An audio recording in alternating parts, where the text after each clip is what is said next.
తెలంగాణ రాష్ట్రంలో ఈ నవరాత్రుల సందర్భంగా మా హృదయపూర్వక అభినందనలు. తర్వాత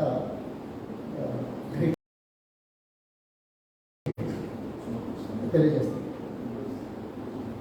ఈరోజు మీ ముందుకు రావడానికి చాలా విషయాలు, కానీ ఎన్ని విషయాలు మాట్లాడినా ఏమిటి అనేది ఒకటైతే ఎవరి పరిమితులు ఎలా ఉన్నాయో అర్థం చేసుకున్న తర్వాత నేను 2 అంశాల మీద కేంద్రీకరించి మాట్లాడే ప్రయత్నం చేస్తాను. ఈరోజు నాకైతే చాలా బాధగా ఉంది. చాలా విషయాల మీద ప్రజలకు తెలియజెప్పాల్సిన అవసరం ఉంది. పార్టీ పరమైన విషయాలు అర్థం చేయాల్సిన అవసరం ఉంది. ముఖ్యంగా కేఆర్ఎం ఇరిగేషన్ మీద కేంద్ర ప్రభుత్వం గెజిట్ నోటిఫికేషన్, తదనంతరం రేపటి ఈ అసెంబ్లీ కాదు. రెండవది దేశంలో పవర్ క్రైసిస్. మూడవది వక్ఫ్ ల్యాండ్స్ మీద తూతూ మంత్రంగా కాంగ్రెస్ పార్టీని ఆరోపణలు చేస్తూ చేసిన ప్రసంగాలు కేసీఆర్. తర్వాత పోడు భూముల మీద చాలా ఉన్నాయి మాట్లాడడానికి. నాగార్జున సాగర్ ఎన్నికల్లో 15 రోజులు వచ్చి కూర్చుంటా అన్నాడు. తర్వాత ఏమేం చేస్తున్నారు అవన్నీ పెట్టినట్టు ఎంతో ఉంది. అంటే చేసే ఇది లేదు అది. తర్వాత ల్యాండ్ రెవెన్యూ చట్టం అమెండ్మెంట్ అప్పుడు ఏమేమి మాట్లాడింది. హుజరాబాద్ ఎలక్షన్స్ ఎట్లాగో హట్ కాదు. తర్వాత లఖీంపూర్ వ్యవహారం, ఇది రిపోర్ట్స్ ఇవాళ రాహుల్ గాంధీ గారు ప్రెసిడెంట్ ఆఫ్ ఇండియాని కలవడం, దీంట్లో ఇంకా చాలా విషయాలు మాట్లాడాల్సి వస్తుంది తెలియజేయచ్చు.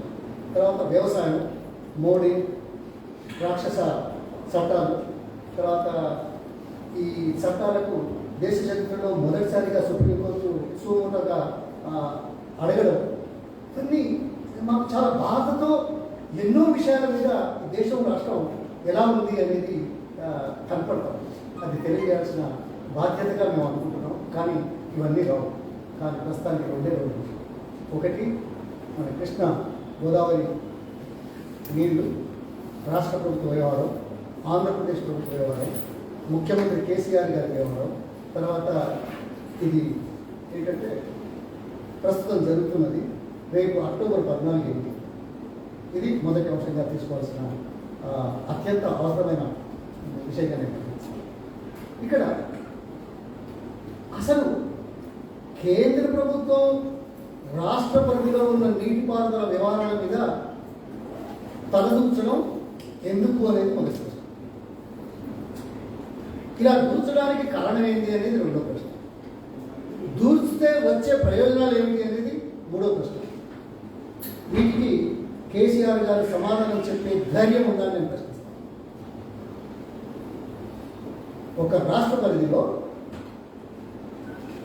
సాధించుకోవాల్సినవి, చేయాల్సినవి చేయకుండా ఇతరుల మీద నెట్టి బాధ్యతను కేంద్ర ప్రభుత్వం తీసుకోవడం ఒక తప్పైతే, ఒక అవకాశాన్ని ఇవ్వడం రాష్ట్ర ప్రభుత్వాల తప్పులైతే దీనికి సమాధానం ఎవరు చెప్పాలి అని నేను ప్రశ్నిస్తాను. రాష్ట్ర ముఖ్యమంత్రిగా 2 సార్లు గెలిచాడు, నేను కాదు. దీనికి సమాధానం చెప్పాలి కదా. ఈ అవకాశం ఎందుకు వచ్చింది? దేశ చరిత్రలో మొదటిసారిగా ఇంత పెద్ద ఎత్తున రాష్ట్రాల ప్రాజెక్టులను కేంద్ర ప్రభుత్వం ఆధీనంలోకి తీసుకోవడానికి వచ్చిన కారణాలు ఏమిటి? అందుకు బాధ్యులు ఎవరు? దానికి సమాధానం చెప్పాల్సిన అవసరం ఉందా అనేది నేను ప్రశ్నిస్తాను. ఎన్ని ప్రశ్నలైనా చర్చలో అడిగితే జవాబు రావు. ఆయన ఎప్పుడో గదే చెప్తారు చెప్పిన. ఇది రాష్ట్ర చరిత్రలో ఒక చీకటి దినంగా భావించాల్సి వస్తుంది. అక్కడ ప్రజాస్వామ్యానికి మచ్చ, ప్రజాస్వామ్య పాలనకు మచ్చ అనే విషయాన్ని నేను తెలియజేస్తాను. ఈ కేసీఆర్ పాలన అసమర్థ పాలన, అవగాహన రహిత పాలన, అహంకార పాలన, ఒంటెత్తు పోకడంతో నిర్ణయాలు తీసుకునే పాలన, ఇది నిదర్శనంగా కనబడతా ఉన్నది ఈ పరిస్థితికి అని చెప్తున్నాను. దీనివల్ల తెలంగాణ ప్రయోజనాలకు గండిపడుతున్న నగ్న సత్యాన్ని తెలంగాణ ప్రజలు గమనిస్తున్నారని నేను నివేదిస్తాను. ఆత్మ గౌరవానికి కూడా దెబ్బ. ప్రపంచంలో అతిపెద్ద ప్రజాస్వామ్య దేశమైన ఈ దేశంలో గత స్వాతంత్రం సాధించడమే కాకుండా స్వాతంత్రం వచ్చిన తర్వాత ఈ దేశం ప్రపంచ దేశాల మధ్యన 3వ ఆర్థిక శక్తిగా ఎదగడానికి, ప్రజల జీవన ప్రమాణాలు మెరుగుపడడానికి చేసిన కాంగ్రెస్ కృషికి ఈరోజు తెలంగాణ ప్రజల ఆత్మగౌరవాన్ని తాకట్టు పెట్టే విధంగా కేసీఆర్ వివరించిన తీరు మరి బహిర్గతం చేయాల్సిన అవసరం. ఇది నేరం కాదా? తెలంగాణ ప్రజలను కాపాడడానికి చేసే ప్రయత్నమా? కాదే. మాట చెప్పాడు, రాజకీయాలు చేస్తున్నారు. ఇది తెలంగాణ ద్రోహం చేసినట్ట కాదా? కేసీఆర్ తెలంగాణ ప్రజలను శిక్షిస్తారు, ఖచ్చితంగా శిక్షిస్తారు. చరిత్రలో మిగిలిపోతుంది. ఎందుకంటే ఇక్కడ రెండు కారణాలు. 2015-16 వరకు ప్రపంచంలో ఎక్కడా లేని విధంగా జనయజ్ఞంలో భాగంగా 2004లో కాంగ్రెస్ పార్టీ ప్రభుత్వం 86 ప్రాజెక్టులు ప్రపంచంలో ఎక్కడా లేని విధంగా ఒకేసారి రాష్ట్రం యొక్క హక్కులు కాపాడుకోవడానికి శాశ్వత ప్రతిపాదికన వివాదాలు లేకుండా అవార్డుల తీర్పుల మేరకు ఆ కాల పరిమితి లోపల చేయడం కోసం గత ప్రభుత్వాల కాలంలో 1కి 4 సార్లు పునాదులు వేసిన తెలుగుదేశం పార్టీ ప్రభుత్వంలో ప్రాజెక్టులు ఉన్నాయి. అవి కొనసాగలేదు. అటువంటిది 86 ప్రాజెక్టులు ఉమ్మడి ఆంధ్రప్రదేశ్లో అయితే తెలంగాణలో 34 ప్రాజెక్టులు, దాదాపు 33 సబ్జెక్టు కనెక్షన్ పెద్ద ఇచ్చిన ఏదో ఉంటుంది. దాదాపు 60 లక్షల ఎకరాలు తెలంగాణలో. ఓవరాల్గా ఉమ్మడి రాష్ట్రంలో 1,40,40,00,000 ఎకరాలకు నీళ్ళు ఇచ్చేటువంటి ప్రాజెక్టులు చారిత్రాత్మకం. అది కూడా రాష్ట్ర ప్రజల అవసరాల కోసం శాశ్వత ప్రాతిపదికన ప్రజల జీవన ప్రమాణాలు మెరుగుపరచడానికి సమాజంలో దేశంలో రాష్ట్రంలో మన సమాజంలో 60% కంటే ఎక్కువ ఇంకా వ్యవసాయం మీదనే ఆధారపడి ఉన్న నేపథ్యాన్ని గుర్తించి 84-85 నుంచి నీళ్ల పోరాటాలు చేసిన చరిత్ర కలిగిన కాంగ్రెస్ వాదులుగా నేను కానీ రాజశేఖర రెడ్డి కానీ నేను కానీ 84-85 మా గోదావరి నీళ్ల పోరాటం. రాజశేఖర రెడ్డి గారు 12 రోజులు పాదయాత్ర నిరసన రాయలసీమకు నీళ్లు కావాలనే విషయం, వాటిని కార్యరూపంలో తీసుకొచ్చిన కాంగ్రెస్ పార్టీ ఈరోజు ఈ ప్రాజెక్టులు గల్లిగొట్టి 1,00,000 కోట్లు ఖర్చు పెట్టి కాళేశ్వరం ఉన్నావే, ఒక్క చుక్క నీళ్లు వాడుకోగలుగుతున్నావా? 3 సంవత్సరాల నుంచి మీరు పాలమూరు రంగారెడ్డికి 12 లక్షల ఎకరాలకు నీళ్ళు ఇస్తామని కొత్త పథకం అని తానేదో కనుక్కున్నానని మొదలుపెట్టి వివాదం సృష్టించి జూరాల నుంచి తీసుకొచ్చే ప్రాజెక్టుకు పక్కన పెట్టి శ్రీశైలం నుంచి తీసుకొస్తానని 12 లక్షల ఎకరాలకు 120 టీఎంసీలని 2 ఏళ్ళలో చేస్తామని 3 ఏళ్ల తర్వాత ఇది 120 టీఎంసీలు కాదు 90 టీఎంసీలు ఇప్పుడు 30 టీఎంసీలకే చేద్దామని దౌర్భాగ్యపు మాటలు మాట్లాడిన వేల కోట్ల రూపాయలు ఖర్చు పెట్టిన కేసీఆర్ అవినీతి బయటపడుతుందని ఈ వ్యవహారాన్ని కేంద్ర ప్రభుత్వం దిశలో తీసుకెళ్లి వివాదం ముందు నన్నేం చేయమంటామని ప్రజలకు మరోసారి ముందుకొచ్చేటువంటి నీచ స్థితికి దిగిసిన కేసీఆర్ యొక్క చరిత్ర అనే మాట మేము ఆవేశంతో మాట్లాడినా వాస్తవాలు ప్రజల ముందుకు తీసుకెళ్ళడానికి చేస్తున్నాం. వాస్తవాలు ప్రజల ముందుకు రాకుండా చేసే చరిత్ర కేసీఆర్ గారు కదా. అసెంబ్లీలో ప్రతిపక్షాలకు సరైన సమయం దొరకదు. అసెంబ్లీలో తనకి ఇష్టం వచ్చినట్టు మాట్లాడతాడు, ఇతరులకు అవకాశం లేదు. బయట మాట్లాడాడు, నిపుణులతో చర్చించాడు, ప్రతిపక్షాలతో మాట్లాడాడు. చర్చలు మేము చేయలేదా? ఇది ప్రజాస్వామ్యం కదా. నీ ఇంటి పాలన నియంత్రవా? నేను నియంత్రనే, నా ఓట్లేమి నేను చెప్పానండి చూద్దాం అంటాడా? తాయిలాలిచ్చి బుడకు మాటలు మాట్లాడి దోసుకొని ఈ దేశ చరిత్రలో ఇంతటి దోపిడీ చేసిన ముఖ్యమంత్రి నాయకులు ఎవరు లేరు అనే విషయాన్ని మనకు అర్థం చేసుకోవాల్సి వస్తుంది. దాన్ని కప్పిపుచ్చుకోవడానికే ఈ దొంగనాడు. ఎందుకయ్యా కారణాలు? నువ్వు మొదలేమన్నావు, మన ఈ ప్రాజెక్ట్ తీసుకోవడానికి నాగార్జున నుంచి రాయకట్టుకు నాగార్జున సాగర్కు తీసుకుపోదాం అన్నది మన చెప్పాలి కదా. ఇది అక్కడి నుంచి తీసుకునేదో క్యాన్సిల్ చేసింది. సంవత్సరం తర్వాతను ఈ ప్రాబ్లం పాలమూరు రంగారెడ్డి రాగానే మళ్ళీ మొదలు పెట్టారు. ఈ నాటకాలు తెలియట్లేదా? ఇవన్నీ కప్పించుకోవడానికి అప్పుడప్పుడు అక్కడక్కడ కొత్త లిఫ్ట్ ఇరిగేషన్ అని నీళ్ళ సెంటిమెంట్ తీసుకొచ్చే ప్రయత్నం చేస్తుంది.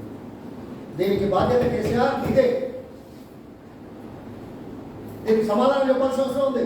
కేంద్ర ప్రభుత్వం తీసుకోవడానికి వచ్చిన కారణాలు ఏంటి, దాన్ని అధిగమించడానికి చేసిన ప్రయత్నాలు ఏమిటి, ఏం లేదు. కొత్త వివాదాలు సృష్టించడం, కొత్త వివాదాలతో కాలయాపన చేయడం, కొత్త వివాదాలతో తన దోపిడీని కప్పిపుచ్చుకోవడం చేసే నాటకం తప్ప మరొకటి కాదు అనే విషయాన్ని తెలియజేస్తాం. మన చాలా దౌర్భాగ్యం. ఎట్లా ఈయన వచ్చిన తర్వాత 7.5 ఏళ్ళలో ఏదన్నా ఒక ప్రాజెక్ట్ నుంచి 1 ఎకరం నీళ్ళు వచ్చాయా చెప్పండి. ఆయన తీసుకున్నాయి 4 ఎకరాలు. కాళేశ్వరం 2016 వరకు మాట్లాడలేదే, ప్రణాళిక చేయలేదు. ఆ తర్వాత రీడిజైన్ అన్నావు, 1,00,000 కోట్లు ఖర్చు పెట్టావు. 3 సంవత్సరాల నుంచి నేనే చూస్తున్నాను. 30 టీఎంసీల నీళ్లు పోతే మొత్తం పోయినెక్కింది. పాలమూరు రంగారెడ్డి 2 నెలలు అన్నాడు, దాదాపు 20-30 వేల కోట్లు ఖర్చు పెట్టాడు. ఇప్పటివరకు అతి లేదు గతి లేదు. అది 120 నుంచి 90 నుంచి 30 టీఎంసీలని మాట మాట్లాడి అది చేసే ప్రసక్తి కనపడ్డాడు. ఇక కద్దరపల్లిని తీసుకుపోయి మీద పైన పెట్టావు. హైడల్ ప్రాజెక్ట్ వచ్చేది పోయింది. గోదావరి నదిలో 21 టీఎంసీలు నిలబెట్టుకునే అవకాశం నుంచి 9 టీఎంసీలు నిలబెట్టుకునే కొత్తది పెట్టి అది కూడా 7.5 సంవత్సరాలు పూర్తి చేయకుండా మరి ఇంకేం చేశాడు ఆయన? సీతారాముడు ఇంకా ఏం కాలేదు. అందుకోసం నువ్వు పంట వండినా, దొంగలెక్కలు చెప్పినా వాతావరణానికి దాని ఎట్లా పెట్టినాయని. అందుకోసం దీనికి జవాబు చెప్పాల్సిన అవసరం ఉంది, క్షమాపణ చెప్పాల్సిన ఉంది, సరిదిద్దాల్సిన అవసరం ఉంది, దోషిగా నిలబడాల్సిన అవసరం ఉంది. ప్రజలు శిక్షిస్తారు ఈ వ్యవహారం మీద అనేది నేను చాలా స్పష్టంగా చెప్తాను. మొదటి నుంచి చెప్తాను, ఇవాళ మరోసారి చేస్తున్నా. రేపు October 14 is a dark day in the history of Telangana. The darkest day of Nilipur. ఒక నీచం ముఖ్యమంత్రిగా చరిత్రలో నిలిచిపోతుంది. మా ఆవేదన ప్రజలు గుర్తిస్తారు. ప్రజాహితం కోసం చేసే కార్యక్రమాలు తప్ప సొంతంగా తనకు, తన కుటుంబం, తన వారసుల కోసం చేసే చరిత్ర కాంగ్రెస్ పార్టీకి లేదనే విషయాన్ని గుర్తుంచుకోమని చెప్తారు. కేఆర్ఎంపీ పాపం ఊరికే పోదు. కేంద్ర ప్రభుత్వం గెజిట్ నోటిఫికేషన్ ఊరికే పోదు. ప్రజలు వెంటబడతారు, ప్రజలు గురపడతారు. ఇది కేఆర్ఎంపీ గురించి నేను మాట్లాడాలనుకుంటున్నాను. దయచేసి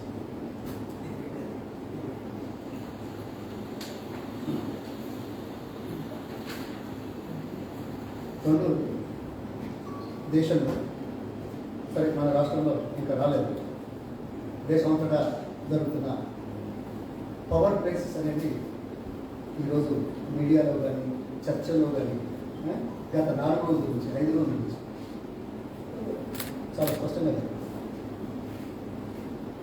మనం ఎన్నో గొప్పలు చెప్పుకుంటాం, పబ్లిసిటీ చేసుకుంటాం.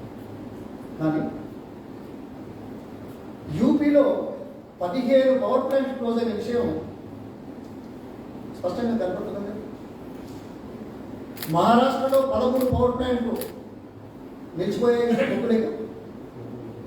పంజాబ్లో 3,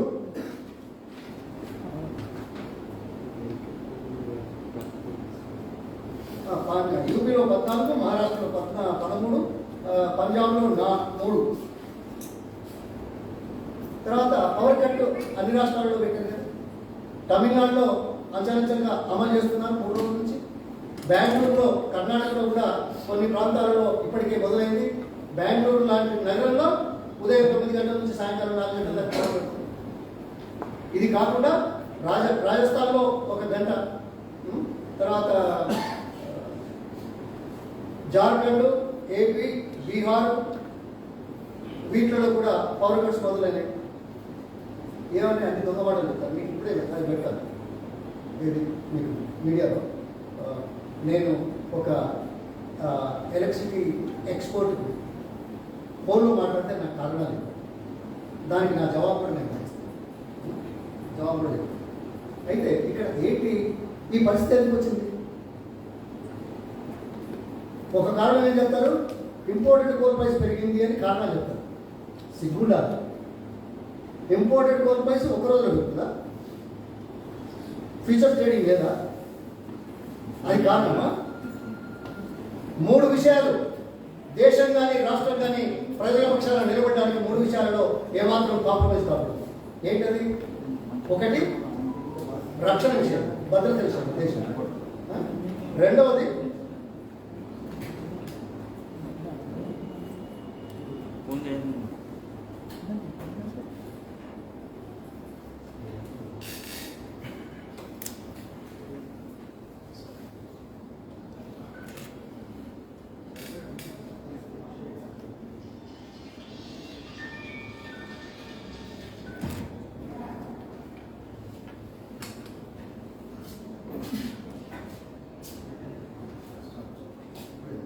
national security, life-saving efforts, and the third thing is essentials required for human existence in the country. ఇంతకంటే ప్రాధాన్యత అవసరాలు ఉంటాయి. What is the essential required for human existence? Power, water. They are essential. How can we afford to ignore the importance of power today? ఈ situation ఎందుకు వచ్చింది అంటే మనం సమీక్ష లేదు, దీని మీద దృష్టి లేదు, ప్రభుత్వాల పనితీరు షోకేసాలు ఎంత 3 రోజులకు 4 రోజులకే ఉన్నాయి మన దగ్గర. మొన్నటి వార్త మీకు అది కూడా పంపిస్తాను, 5 రోజులకు. సరే, దీంట్లో కారణాలు ఎన్నున్నా ఇన్నేళ్లలో ఎప్పుడన్నా రివ్యూ చేశాడా ప్రధానమంత్రి? ఇవాళ చేసే పరిస్థితి వచ్చిందంటే పరిస్థితి ఎంత మేరకు దిగజారిందో ఒకసారి ఆలోచించాల్సిన అవసరం ఉందా? వీటికి ముందస్తుగా చర్యలు తీసుకోవాల్సిన అవసరం ఉందా లేదా? అంటే పాలనను పక్కన పెట్టి, ప్రజల విషయాలను పక్కన పెట్టి, రాజకీయాలతో పబ్బం కట్టుకొని రాజకీయాలతో అధికారంలో ఉండడానికి అధికారంలో రావడానికి చేసే ప్రయత్నాలే ఈనాటి దురవస్థ కారణం అనేది చాలా స్పష్టంగా జరుగుతుంది. మీకు ఎన్ని గణకాలు ఉంటాయి కదా. ఈయన మాట్లాడాడు ఇప్పుడే, ఎందుకంటే అది చెప్పడం నా ధర్మం అని అనుకుంటున్నా. హెవీ రైన్స్ వచ్చినాయట, కారణాలు చెప్తారు. కేంద్ర ప్రభుత్వంలో ఉన్నది కానీ రాష్ట్ర ప్రభుత్వంలో ఉన్నది కానీ వర్షాలు ఎప్పుడు పడలేదు, ఇవాళ ఒక్కసారి పడ్డాయి. ఈ ఒక్క సంవత్సరమే, ఈ ఒక్క వారంలో పడ్డాయి, వారంతో గిల్తాయి. Steep rising the price of imported four కారణాలు పూచికి చెప్తారు. ఇంపోర్టెడ్ ప్రైస్ పెరుగుతుంది, పెరిగేది వాస్తవాన్ని మనకు ఫ్యూచర్స్ మార్కెట్ ద్వారా తెలుసు కదా, మనం ముందస్తుగానే కొంటున్నాం కదా. ఇది సామాన్య ప్రజలకు తెలియదని నచ్చపడి గారు చెప్పారు. There also legacy issues of heavy dues. Okay, కోలుకు డబ్బు ఇవ్వలేదు అని, కోలుకు డబ్బు ఇవ్వలేకపోతే కోలు కొనుక్కుంటూ ఉంటున్నావా? ఆ మాట ముందుగా ఆలోచించాలి కదా, తక్కువైతుందని. A surge in the economy after the record wave surge in the wave. గతంలో ఉన్నదే ఆ స్థాయికి రాలేదు మనం గ్రోత్. ఇటువంటి కారణాలు ప్రజలు నమ్మించడానికి చేసే ప్రయత్నాలు అధికారులు, ఇటు బీజేపీ అటు టీఆర్ఎస్ మాట్లాడితే చాలా శోచనీయమా కాదా? దానికి నా జవాబు ఏమన్నా తెలుసా? Good explanation to accept the situation as it existing ఉన్నది కాబట్టి మీరు ఎక్స్ప్లెనేషన్ మంచిగా ఇస్తున్నారు. Things don't happen over night. Price of coal international does not increase over night. The futures market is also an indication. Review and planning is what is required for an important area of public essential requirement by the governments and organizations, which is lacking, which they ignore. Can we stop or reduce generation because prices are going up? Can we do that? Price very good. What is happening? If that is the case for fuel prices, are they not increasing? Or the people are not burdened with the increase? Why you are taking a different stand on power? Can we afford this kind of thinking? అందుకే ఇది గమ్యం లేదు. ప్రజలు ప్రాంతాల శ్రేయస్సు కోరే ప్రభుత్వాలు కావు అని చాలా స్పష్టంగా తెలుస్తున్నారు. ఇప్పుడు 7 ఏళ్ళు అయింది, ఆయనైనా ఈయనైనా పవర్ మీద ఎవరు రివ్యూ చేశారా? ఇవాళ చేయాల్సి వచ్చిందంటే ఎంత అధమ స్థాయికి చేరిందో పవర్ జనరేషన్, దాంట్లో ఉండే లోటుపాట్లు ఏదో ఇప్పుడా ఏదో కరోనా అంటే సపోర్ట్ కొట్టుకోవాలంటూ మేము చేస్తున్నాం. మేము బాధతో మాట్లాడుతున్నాం, బాధతో. ప్రజల విషయంలో, ప్రాంతాల అభివృద్ధి విషయంలో, అవసరాల విషయంలో ఎక్కడ కాంప్రమైజ్ కాకుండా చేసేది కాంగ్రెస్ పార్టీ ప్రభుత్వం. తప్పులు ఉన్నాయి అక్కడ, కాదన్నా. It's a process, no one is perfect. అందుకోసం వీటి మీద నిలదీయాల్సిన అవసరం ఉంది, సమాధానం చెప్పాల్సిన అవసరం ఉంది. ఇక్కడ మహానుభావుడు చెప్తాడు కొత్త ప్లాన్ ఏదో రామని చాలా గొప్పగా చేసినట్టు. ఒక్క మెగావాట్ అదనంగా ఏమన్నా వచ్చింది కదా. ఏమన్నాడంటే అది భద్రాద్రిలో 285, 283 అయిపోయినాయి, 400 అవుతుంది అంటాడు. దాని మీద చర్చకు వస్తావా? దాని యూనిట్ కాస్ట్ ఎంతో తెలుసా? ప్రజలు చెప్పేవా? సాధారణ రేటు 16 రూపాయలు అయితే ఆడ 11 రూపాయలు అవుతుంది. ఇన్ఎఫిషియెంట్ మోటార్స్ 1994 నుంచి రాజస్థాన్లో పడి ఉంటే ఆదరణ తీసుకొచ్చి దోసుకోవడానికి తీసిన ఎత్తుగడలో కూడా తీసుకొచ్చి పెట్టిన ప్రాజెక్టు కానీ ఇంకోటి కాదు. యాదాద్రి 4000 మెగావాట్లు. ఎక్కడయ్యా? నీళ్ళు కృష్ణా నుంచి రావు, గోదావరి నుంచి రావు, బొగ్గేమో ఇక్కడి నుంచి రావాలి, భూపాలపల్లి నుంచి. నువ్వు పెట్టింది ఇక్కడ 7.5 ఏళ్ళు అయింది. ఎక్కడున్నావు? దాని కాస్ట్ ఎంత అవుతుంది యూనిట్కి? అందుకోసం కాంగ్రెస్ పార్టీ ప్రభుత్వంలో వచ్చిన పునాదుల మీద సోలార్ కానీ తర్వాత మిగతా వీటి కానీ అది అదనంగా రావడం, ఛత్తీస్గఢ్ నుంచి నార్త్ టు సౌత్ కేంద్ర ప్రభుత్వంలో తీసుకున్న నిర్ణయానికి రాష్ట్రంలో, ఉమ్మడి రాష్ట్రంలో అతి త్వరితగతిన ట్రాన్స్మిషన్ లైన్స్ వేయించిన చరిత్ర మాది, కాంగ్రెస్ పార్టీ. నేను విద్యుత్ శాఖ మంత్రిగా లేకపోయినా బాధ్యత అప్పగిస్తే అసెంబ్లీలో తర్వాత అధికారులతో, కలెక్టర్లతో టెలిఫోన్ కాన్ఫరెన్స్ పెట్టి త్వరితగతిన పూర్తి చేసిన చరిత్ర మాది. అది 2014 వరకు వచ్చింది. ఇవాళ నార్త్ నుంచి సౌత్కి వచ్చే గ్రిడ్లో 4000 మెగావాట్లలో మనకు 1000 మెగావాట్లు వచ్చే అవకాశం ఉంటే మనం ఛత్తీస్గఢ్ నుంచి తీసుకుంటాం. ఇది ఇలా చేసిందా? ఈయన వాళ్ళు వచ్చిందా? 1 మెగావాట్ వచ్చిందా పవర్? కేసీఆర్ ఆయన చర్చలకు రావడం నాకు తెలుసు. మనం ఎంతన్నా ఎంత ఆవేదన చెందినా దానికి సమాధానం రాదు, నాకు తెలుసు. ఇవాళ చాలా చాలా మాట్లాడతారు. ఇరిగేషన్ మీద ఇప్పుడు చెప్పాను, ఇది ఈ ప్రాజెక్టుల మీద 86 ప్రాజెక్టులు దేశంలో ఒక మన రాష్ట్రంలో, ఉమ్మడి రాష్ట్రంలో కాంగ్రెస్ వచ్చిన తర్వాత కదా మొదలుపెట్టింది. 86 ప్రాజెక్టుల అవసరాన్ని గుర్తించింది ఎవరు? అంతకుముందు ప్రాజెక్టులు ఎక్కడెక్కడే చూడకే 3 సార్లు 4 సార్లు ఓట్ల ముందు పునాదులు వేసింది. అందుకోసం వీటి మీద చాలా సీరియస్గా మాట్లాడాల్సిన అవసరం ఉందని తెలియజేస్తా ఉన్నాను. ఇది దురదృష్టం. ఇటువంటి కారణాలు రావడం, ప్రజలు మభ్య పెట్టడం చాలా ఆవేదనతో ఆవేదనకు ఆవేశానికి తేడా తెలిస్తే బాగుంటుంది అని నేను, లేకపోతే రాజకీయాలు తయారు. రాజకీయాలు ప్రజల సౌలభ్యం కోసం, ప్రజల అవసరాల కోసం, మన సామ్రాజ్యాలు నిర్మించుకోవడానికి కాదు. ధన్యవాదాలు.